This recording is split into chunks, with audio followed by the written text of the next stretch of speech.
संग देव घर जैभी कि नाई बाबा पा जलवा चढ़ैभी कि नाई बाबा पा जलवा हे गे ओ हमरा संग देव घर जैभी कि नाई बाबा पा जलवा चढ़ैभी कि नाई तोरा ऐसन दुल्हा मिलतै जैबै देव घर रे भोले बाबा के जल चढ़ैबै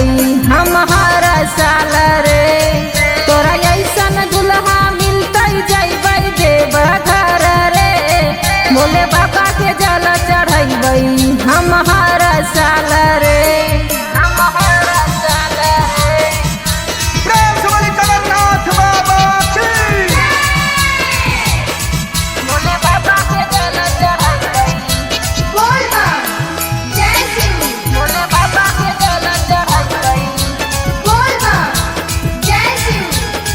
हम हर साल रे हम हर साल रे सुल्तानगंज से जला उठाई लेबै जान गे ओई जा से पैदल दोनों जैबै बाबा दुआर गे बाबा दुआर फेरे भोले बाबा पे लागैने छियै आस रे पूरा करतै सब मन के विश्वास रे अब बोला बामा है बोलत चलना गे हाँ बाबा के नाम लै त चलना गे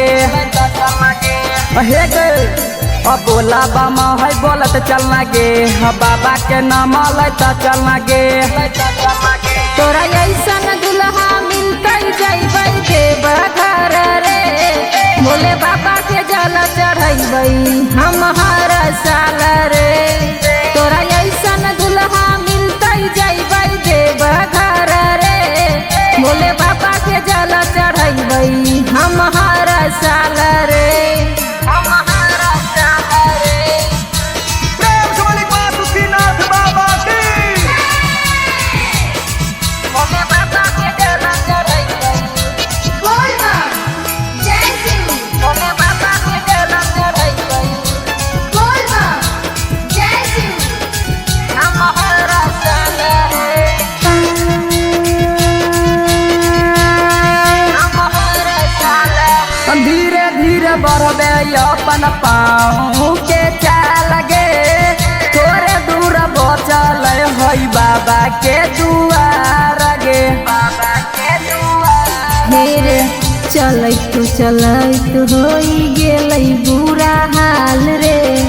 पहुँच न पैबै भोले बाबा के दुआर रे कहै छौ संतोष मांझी गे हले ले जेतौ दिल खुश राजा गे हे गे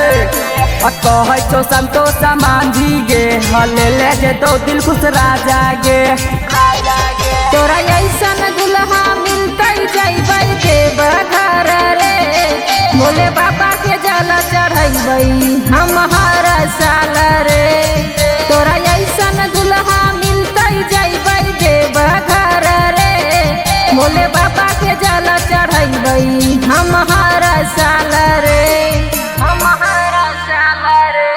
माँ अंबिका रिकॉर्डिंग स्टूडियो अलौली खगड़िया।